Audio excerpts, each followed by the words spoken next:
ချက်ခါလိုက်တိုင်းဒီရင်ကိုတစ်ချက်လာရိုက်တယ်လေမောင်လိုက်မွေးသလိုပါပဲမိမတော်လေးရဲ့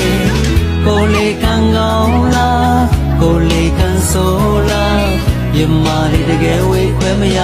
နဲ့ဘယ်ငါမင်းချောင်းနေရခြင်းကျင်နာသူလိုက်နိုင်မမလားချိုးတင်ငါဆိုရင်စိတ်ထားတနာမိတယ်